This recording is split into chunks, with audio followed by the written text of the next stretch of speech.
Baik, selamat pagi untuk kita semua.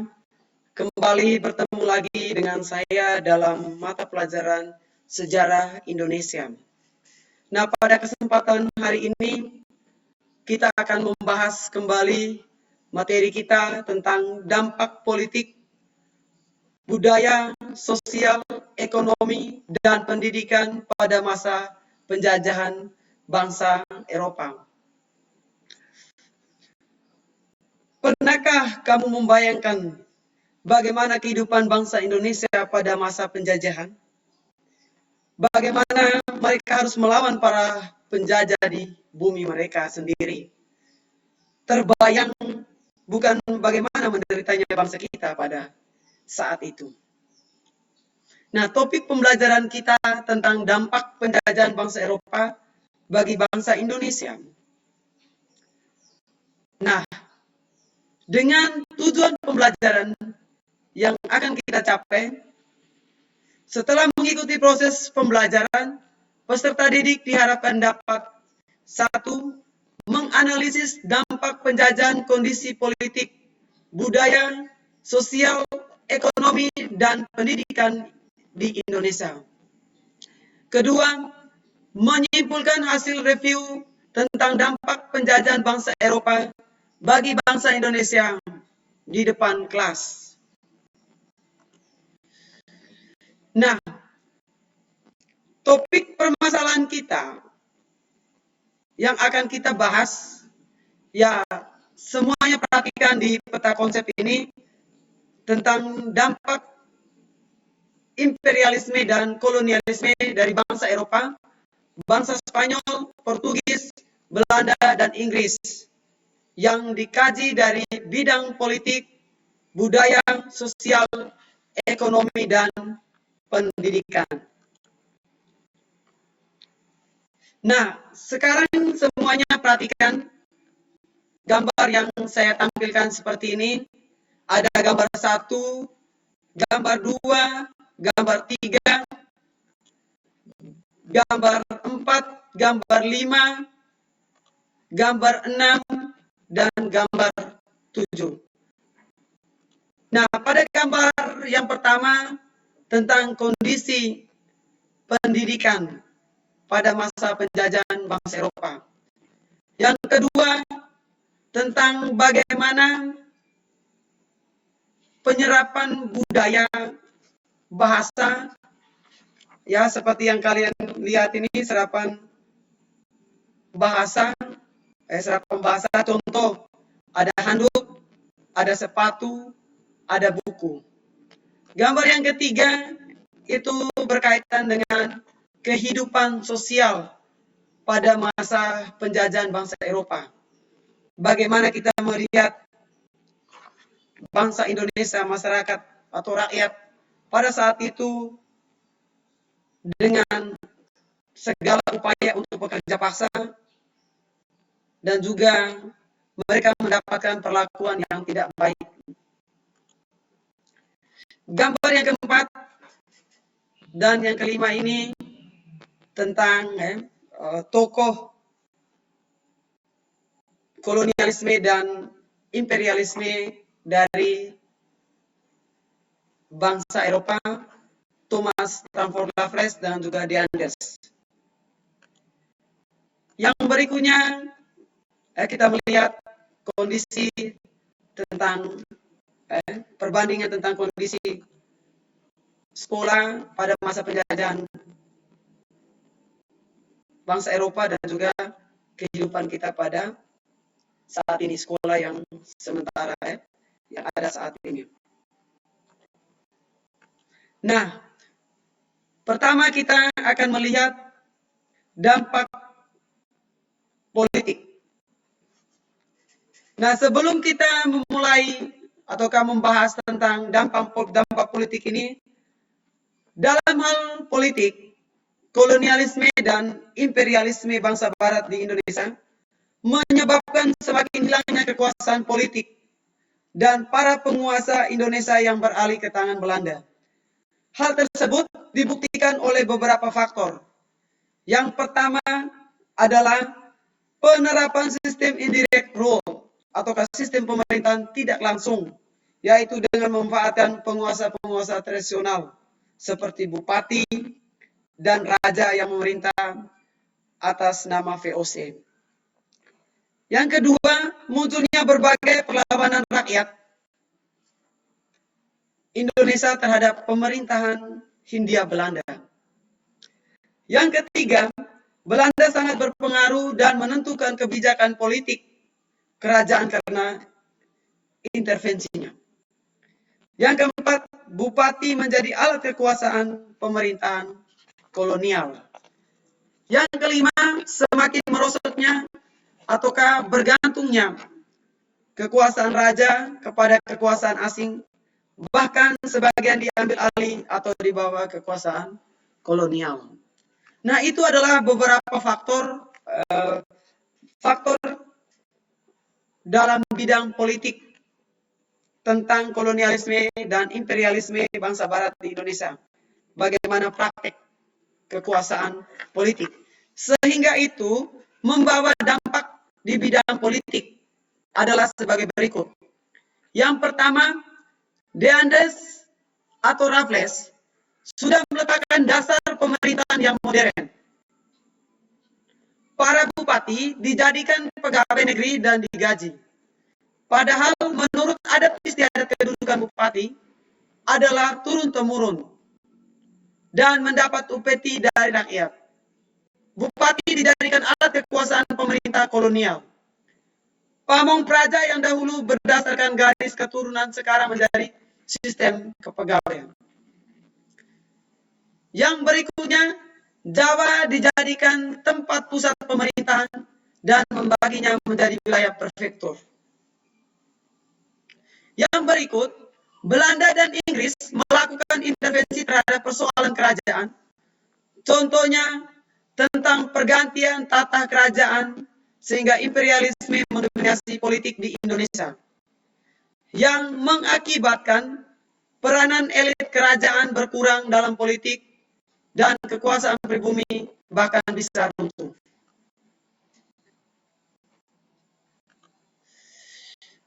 Yang berikutnya, hukum yang dulu menggunakan hukum adat diubah menggunakan sistem hukum barat modern.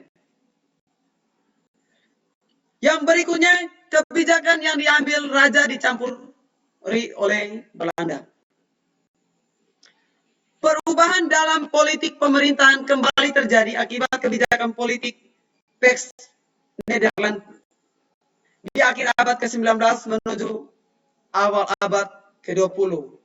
Jawa menjadi pusat pemerintahan dan membaginya menjadi wilayah prefektur. Yang berikutnya tentang sistem pemerintahan di Indonesia. Sekarang merupakan barisan dari penerapan ajaran trias politika yang dijalankan oleh pemerintahan kolonial Belanda. Dalam badan yudikatif di struktur tersebut, pemerintah kolonial Belanda membagi badan peradilan menjadi 3 macam berdasarkan golongan masyarakat di Hindia Belanda. Badan peradilan tersebut terdiri dari peradilan untuk orang Eropa, peradilan untuk orang Timur Asing, dan peradilan orang pribumi sendiri. Dalam badan legislatif, pemerintah kolonial Belanda membentuk Volksraad atau Dewan Rakyat pada tahun 1918. Yang kedua, pengaruh dalam bidang budaya atau dampak kolonialisme dalam bidang budaya. Kebiasaan pemerintah kolonial menggunakan bahasa Belanda, di sisi lain membawa pengaruh tersendiri. Sedikit banyak kita punya banyak bahasa serapan yang berasal dari bahasa Belanda, Portugis, dan Inggris. Contohnya seperti gambar di samping. Ada handuk, handuk, sepatu, sepato, buku, book. Nah, selain kosakata, ternyata kedatangan bangsa Eropa juga telah memperkenalkan hal yang baru kepada kita. Misalnya musik internasional ataupun tarian seperti dansa. Yang berikutnya tentang bangunan-bangunan yang menjadi saksi bisu terhadap peristiwa masa lampau. Contohnya seperti bangunan yang bisa kita temui di kota tua Lawang Sewu adalah gedung bersejarah milik PT Kereta Api Indonesia yang awalnya digunakan sebagai kantor pusat perusahaan kereta api swasta atau kita kenal dengan Nederland Indische Spoorwegmaatschappij.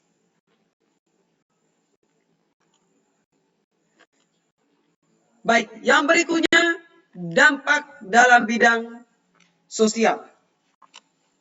Antara lain, yang pertama, terjadinya mobilitas sosial dengan adanya gelombang transmigrasi, terutama untuk memenuhi tenaga-tenaga di luar perkebunan-perkebunan yang dibuka Belanda di luar Jawa. Berikutnya, muncul golongan buruh dan golongan majikan yang muncul karena berdirinya pabrik-pabrik dan perusahaan sehingga pekerjaan masyarakat Indonesia menjadi dinamis. Berikutnya, munculnya elit terdidik karena tuntutan memenuhi pegawai pemerintahan sehingga menyebabkan didirikannya sekolah-sekolah di berbagai kota.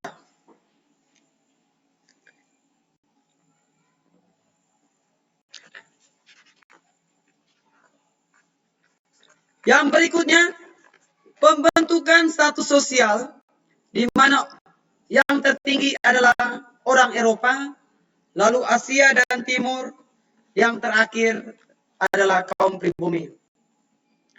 Yang berikutnya, terjadinya penindasan dan pemerasan secara kejam.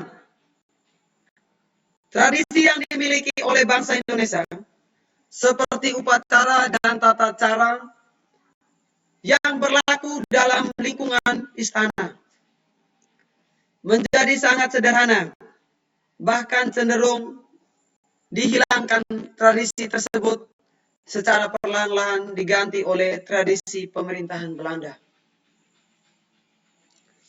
Yang berikutnya, daerah Indonesia terisolasi di laut sehingga kehidupan berkembang ke pedalaman.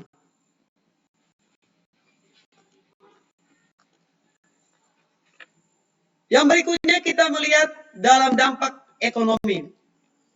Pertama, monopoli dan penguasaan suatu daerah ataukah daerah koloni oleh penjajah menyebabkan terjadinya situasi yang tidak sehat dalam hal perdagangan. Yang kedua, perekonomian bergeser dari pertanian pangan menjadi industri perkebunan. Yang berikutnya, tentang penerapan praktik monopoli perdagangan yang diterapkan oleh VOC mengakibatkan mundurnya perdagangan di Nusantara dari kancah perdagangan internasional. Yang berikutnya, dalam mengeksploitasi tanah jajahan, VOC memanfaatkan para penguasa tradisional, menerapkan sistem indirect rule dalam penyerahan wajib hasil bumi dan pemungutan pajak hasil bumi. Yang berikutnya, penerapan sistem tanam paksa menyebabkan rakyat Indonesia mengenal jenis tanaman baru. Munculnya pedagang-pedagang perantara dalam perdagangan internasional yang dipegang oleh orang timur asing, sedangkan bangsa Indonesia hanya sebagai pengecer. Yang berikutnya, munculnya kota-kota baru di sekitar perusahaan-perusahaan Belanda. Yang berikutnya, dikenalnya sistem ekonomi uang bagi masyarakat Indonesia. Salah satu dampaknya adalah dikenalnya sistem uang. Sedangkan dalam pengerjaan lahan pertanian, penduduk memulai mengenal pinjaman modal. Namun mereka yang harus mengembalikan uang dengan sistem bunga yang memperparah perekonomian. Yang berikutnya, dampak dalam bidang pendidikan. Pertama, munculnya golongan-golongan terpelajar di Indonesia. Kedua, bangsa Indonesia bisa membaca dan menulis sehingga dapat menjadi tenaga-tenaga kerja di perusahaan Belanda. Yang ketiga, bangsa Indonesia menjadi tahu perkembangan yang terjadi di luar sana.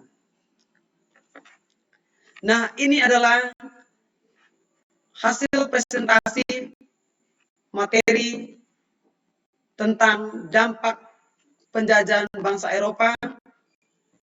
Dilihat dari politik, dampak politik, budaya, sosial, ekonomi, dan pendidikan.